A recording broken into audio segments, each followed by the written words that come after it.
October 22nd, 2018, a suspicious package arrived at the New York home of billionaire investor George Soros. Inside was an explosive device. The bomb was safely detonated by authorities before it could cause any harm. But the incident raised a disturbing question. How did a hedge fund manager become one of the most hated and influential men in modern politics? To his supporters, Soros is a philanthropist who has spent billions promoting democracy, education, and human rights across the world. To his critics, he is a powerful political operator whose money and influence reach far beyond the financial markets. For decades, his name has appeared everywhere, from revolutions in Eastern Europe to American elections, from financial crises to conspiracy theories. But separating fact from fiction is not easy. So, who is George Soros? If George Soros has one talent beyond making money, it's surviving things that should have ended his story. Before the billions, he was just a boy growing up in Hungary. Unfortunately for him, it was 1944.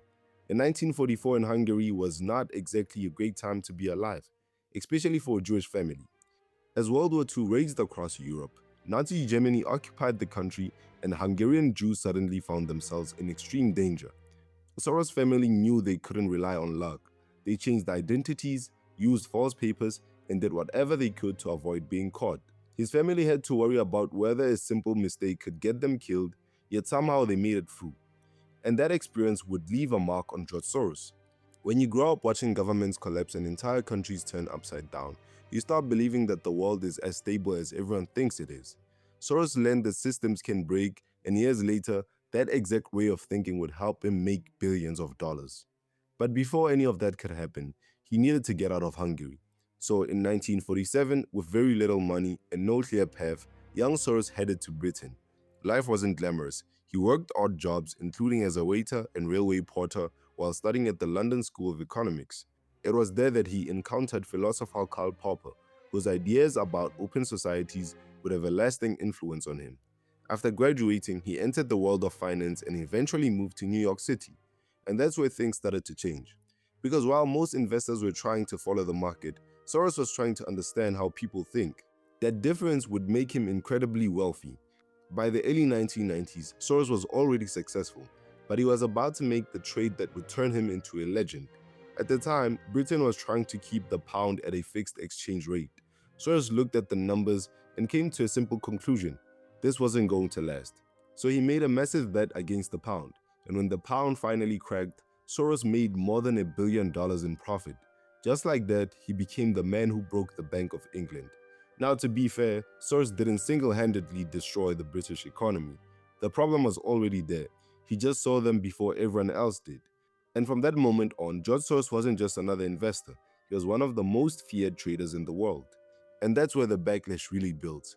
Critics argue that through the Open Society Foundations, he isn't just supporting democracy, he's shaping it. They point to funding for political advocacy groups, election monitoring organizations, and legal activism networks across different countries. From that angle, it starts to look less like charity and more like influence. His critics also connect him to broader financial and political instability, especially because of his reputation as a currency speculator after major trades like the British pound collapse or the Asian financial crisis of '97. That combination is where a lot of hostility comes from. But it all comes back to the one core idea, the open society.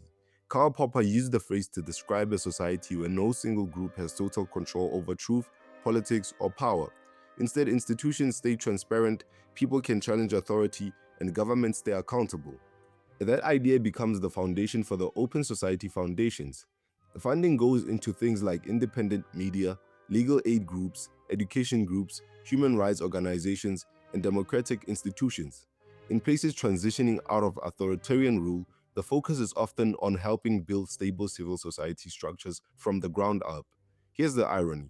A guy pushing for an open society ends up becoming one of the wealthiest and the most polarizing names in the world, to the point where he's hated by conservatives and being targeted in real-world threats like bombs being sent to his home. There's only one way to describe what's happening to George Soros. Once influence reaches a certain scale, it stops being neutral.